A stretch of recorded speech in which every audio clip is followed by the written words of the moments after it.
Book बातें में आपका स्वागत है। आज हम एक बहुत जानी पहचानी कहानी की गहराइयों में उतर रहे हैं, केकड़ा और सारस। हाँ, नमस्कार। ये कहानी सुनी तो सबने होगी, बचपन में पंचतंत्र की। बिल्कुल, स्रोत हमारा वही है, ये प्रसिद्ध नीति कथा, और ये दिखाती है मतलब चालाकी और धोखे का संघर्ष। सही कहा। पर आज हम सिर्फ कहानी नहीं सुनाएंगे, हम इसके पात्रों को देखेंगे, वो धूर्त सारस और वो चतुर केकड़ा।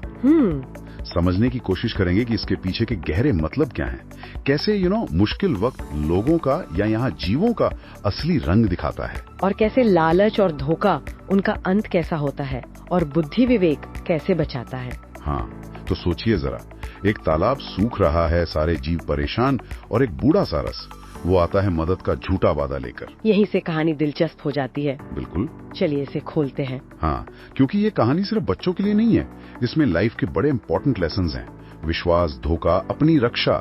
सही। और कहानी शुरू ही एक संकट से होती है, वो सूखता तालाब। हाँ। ऐसी सिचुएशन अक्सर किरदारों का असली स्वभाव सामने ले आती है। ये देखना इंटरेस्टिंग है कि ये संकट उन्हें कैसे ड्राइव करता है। हाँ, तो शुरू में क्या है? तालाब सूख रहा है, जीव परेशान है, पानी कम हो रहा है, फ्यूचर अनिश्चित, टेंशन का माहौल है। बिल्कुल। और इसी माहौल में है एक बूढ़ा सारस। कहानी बताती है कि वो अब बूढ़ा हो गया है, कमजोर है, शिकार नहीं कर पा रहा आसानी से। हाँ, और अपनी इस अक्षमता और भूख से परेशान होकर वो एक प्लान बनाता है। तालाब किनारे जाता है और बड़ा उदास, बड़ा विचार मग्न होने का नाटक करता है। ढोंग। उसका ये रवैया बाकी जीवों का ध्यान खींचता है। एक छोटी मछली वो हिम्मत करके पूछती है, सारस चाचा, आज आप इतने चुप क्यों हैं? सब ठीक तो है? और सारस तो इसी मौके का इंतजार कर रहा था। हाँ, वो एक गहरी नकली आह भरता है, कहता है कि आप बताऊं बेटी, चिंता हो रही है। ज्योतिषियों ने कहा है 12 साल बारिश नहीं होगी, ये तालाब सूखेगा। डरा रहा है पहले तो। हाँ, तुम सब प्यासे मर जाओगे।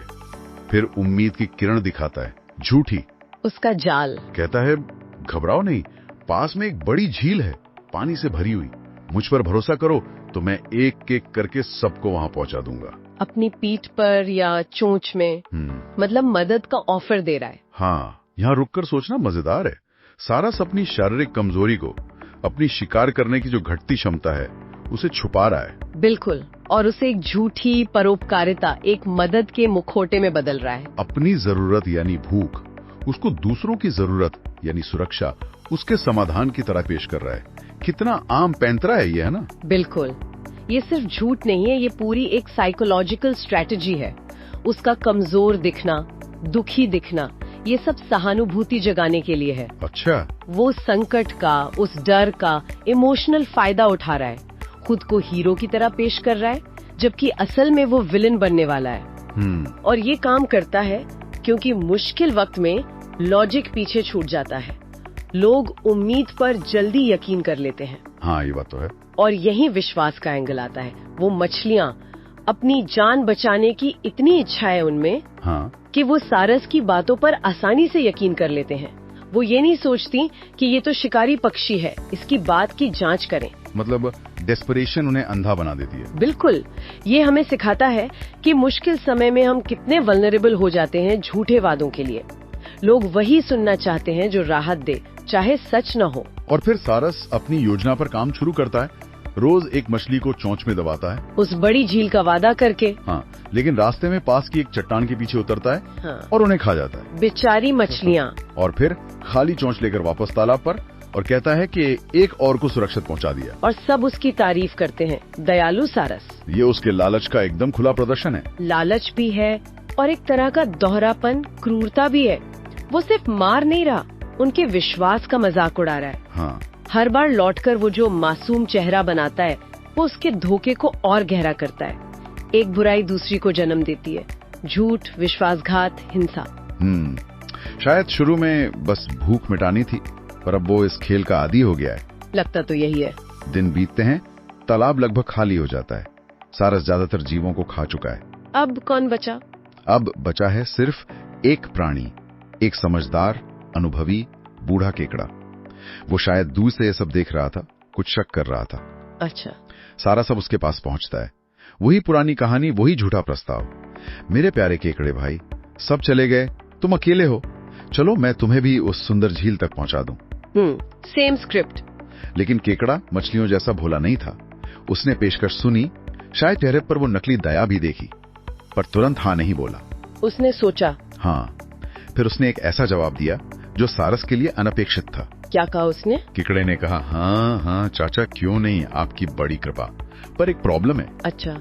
मैं मछलियों की तरह आपकी चोंच में फिट नहीं आऊंगा और उड़ भी नहीं सकता। लॉजिकल बात। तो ऐसा करते हैं, आप मुझे अपनी गर्दन पर बैठा लीजिए, मैं अपने इन कैंची जैसे पंजों से आपकी गर्दन को कस के पकड़ लूंगा ताकि गिरूं नहीं, ठीक रहेगा? अरे वाह, ये तो मास्टर स्ट्रोक था, है ना? ये सिर्फ ट्रैवल अरेंजमेंट नहीं है, ये उसकी सेल्फ डिफेंस की पहली लाइन है। हाँ, उसने सिचुएशन को समझा कि अगर सारस का इरादा ठीक नहीं है तो उसे अपनी सेफ्टी अपने हाथ में रखनी होगी।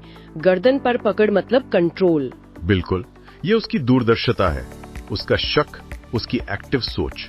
मछलियों ने पैसिवली भरोसा किया, केकड़े ने एक्टिवली अपनी शर्त रखी। सही। और सारस, वो अपने लालच और ओवर कॉन्फिडेंस में अंधा था। उसे केकड़े की चाल समझ नहीं आई। उसे लगा, वाह, ये तो और भी आसान शिकार, खुद ही गर्दन पर बैठने को तैयार।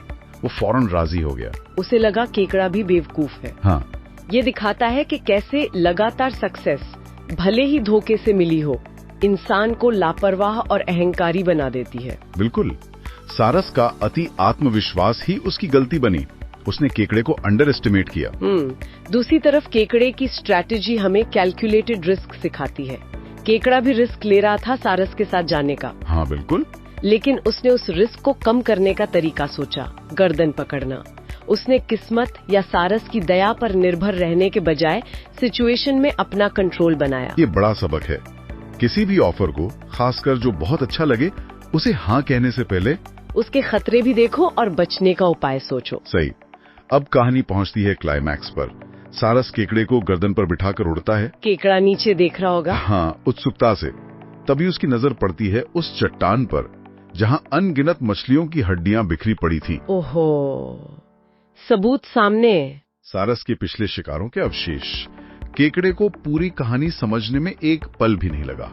उसका शक सच था। अब क्या करेगा केकड़ा? डर जाएगा? ये भयानक सच उसे चौंका सकता था, डरा सकता था, पर उसने ऐसा होने नहीं दिया। उसे फौरन समझ आ गया कि वो मौत के कितने करीब है। बिना एक पल गवाए उसने वही किया जिसके लिए वो तैयार था। उसने अपने मजबूत कैंची जैसे पंजे पूरी ताकत से सारस की मुलायम गर्दन पर भींच दिए। एक्शन। सारस दर्द से चीखा, छटपटाया, केकड़े को गिराने की कोशिश की, पर पकड़ मजबूत थी, बहुत मजबूत। केकड़े ने शायद कहा होगा, दुष्ट सारस, तूने मासूमों को धोखा दिया, अब तेरे लालच का अंत आ गया है। कुछ ही पलों में सारस की गर्दन कट गई या दम घुट गया। वो बेजान होकर नीचे गिर पड़ा। और केकड़ा सुरक्षित नीचे उतरा और धीरे धीरे रेंगता हुआ वापस अपने तालाब की ओर चल दिया। वाह, यहाँ केकड़े की प्रेजेंस ऑफ माइंड देखने लायक है। बिल्कुल, उसने सबूत देखा, खतरा पहचाना और बिना घबराए, बिना हिचकिचाए डिसाइसिव एक्शन लिया। अगर वो डर जाता या सोचता रहता क्या करूं, तो मारा जाता।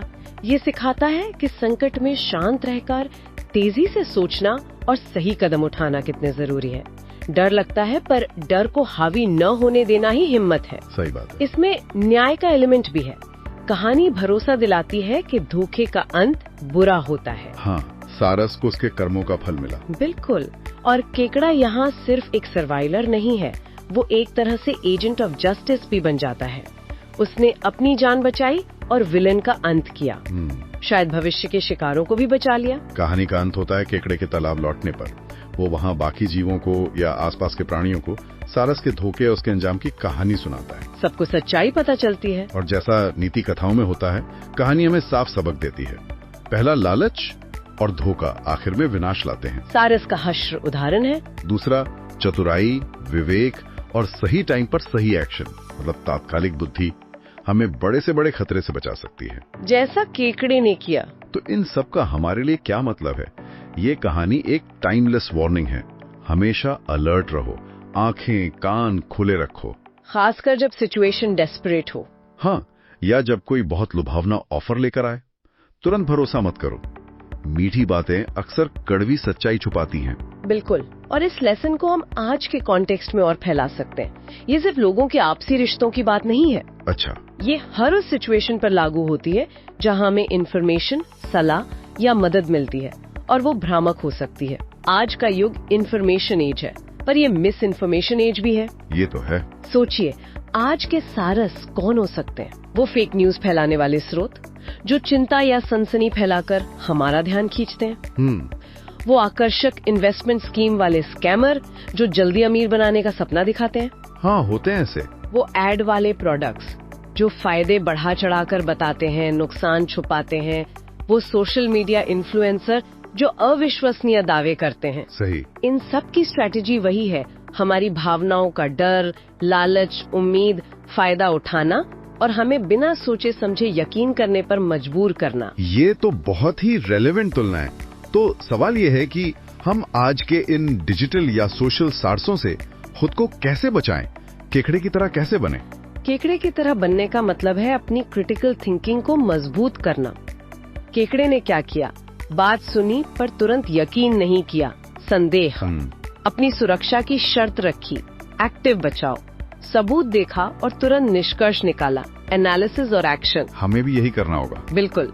कोई भी जानकारी या ऑफर मिले तो तुरंत विश्वास करने से पहले कुछ सवाल पूछें। स्रोत क्या है? भरोसे लायक है? कहीं और से कंफर्म हो सकता है? बताने वाले का इरादा क्या है? कोई छुपा हुआ एजेंडा तो नहीं? जैसे सारस की भूख थी, क्या ये too good to be true लग रहा है? हाँ, ये अच्छा सवाल है। क्या ये मेरी भावनाओं, डर, लालच को भड़काने की कोशिश कर रहा है?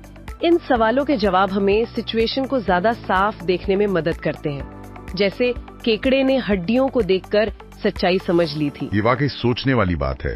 मतलब केकड़े की तरह अलर्ट और एनालिटिकल होना आज ज्यादा जरूरी है। हाँ, पर इसमें एक बैलेंस भी चाहिए। केकड़े की तरह हमेशा शक करना भी ठीक नहीं। समाज, रिश्ते, विश्वास पर चलते हैं। सही। हमें हेल्दी स्केप्टिसिज्म और नुकसानदेह सिनिसिज्म के बीच फर्क करना सीखना होगा। केकड़े ने सारस पर शक किया क्योंकि हालात संदिग्ध थे। उसने हर किसी पर शक नहीं किया। हमें कॉन्टेक्स्ट देखना होगा। बिल्कुल, अपने विश्वास के लेवल को एडजस्ट करना सीखना होगा। तो संक्षेप में आज हमने केकड़ा और सारस को सिर्फ एक कहानी की तरह नहीं देखा, बल्कि human psychology, strategy, self defence की केस स्टडी की तरह देखा। हाँ। हमने सारस के धोखे के पीछे की वजह, मछलियों की कमजोरी और केकड़े की जबरदस्त चतुराई और हिम्मत का विश्लेषण किया। देखा कि कैसे लालच ओवर कॉन्फिडेंस लाता है और कैसे प्रेजेंस ऑफ माइंड जान बचा सकती है। इस कहानी का स्थायी असर ये है कि ये याद दिलाती है कि दुनिया में सारस हमेशा रहेंगे, हमारी कमजोरियों का फायदा उठाने वाले। लेकिन अगर हम केकड़े की तरह सतर्क रहें, सवाल पूछें और जरूरत पड़ने पर अपनी रक्षा के लिए एक्टिव कदम उठाएं, तो हम खुद को बचा सकते हैं और शायद धोखेबाजों को सबक भी सिखा सकते हैं। संकट में विवेक न खोने का ये एक मजबूत संदेश है। हाँ। कहानी का एक और पहलू था केकड़े का पैसिव न रहना। उसने मदद मांगी नहीं, अपनी शर्तों पर ली, जिसमें उसकी सेफ्टी थी। उसने कंट्रोल अपने हाथ में लिया। बिल्कुल, विक्टिम बनने के बजाय प्रोएक्टिव एजेंट बना। और यहीं से आज का हमारा आखिरी विचार या सवाल उठता है। आज की इस कॉम्प्लेक्स दुनिया में जहां सच झूठ अक्सर मिले होते हैं, क्या हम सबको अपने अंदर के केकड़े को थोड़ा और जगाने की जरूरत है? सोचने वाली बात है। क्या हमें जानकारी को, रिश्तों को, बड़े फैसलों को स्वीकार करने से पहले थोड़ा रुक कर, सबूत देखकर, अपनी सेफ्टी पक्की करके आगे बढ़ना चाहिए? कहाँ है वो लाइन हेल्दी शक और जरूरी विश्वास के बीच? इस पर विचार करना आज के समय में शायद बहुत जरूरी है। बिल्कुल। आज की इस गहरी चर्चा में शामिल होने के लिए आप सभी का बहुत बहुत धन्यवाद। उम्मीद है केकड़ा और सारस का ये विश्लेषण आपके लिए उपयोगी रहा होगा, कुछ सोचने पर मजबूर किया होगा। उम्मीद तो यही है। अगर आपको ये बातचीत पसंद आई हो तो प्लीज लाइक करें, नीचे कमेंट्स में अपने विचार बताएं और इसे अपने दोस्तों और परिवार के साथ शेयर जरूर करें। हाँ, शेयर करें। बुक बातें को सब्सक्राइब करना ना भूलें ताकि आप ऐसी ही ज्ञान बढ़ाने वाली चर्चाओं से जुड़े रहें। जरूर सब्सक्राइब करें। और हाँ, लेटेस्ट अपडेट सबसे पहले पाने के लिए वो जो बेल आइकन है उसे दबाना बिल्कुल ना भूलें। अगली बार फिर मिलेंगे। बिल्कुल, अगली बार फिर मिलेंगे एक नई कहानी, एक नए विचार और उसके गहरे अर्थों के साथ। तब तक के लिए सुनते रहिए बुक बातें।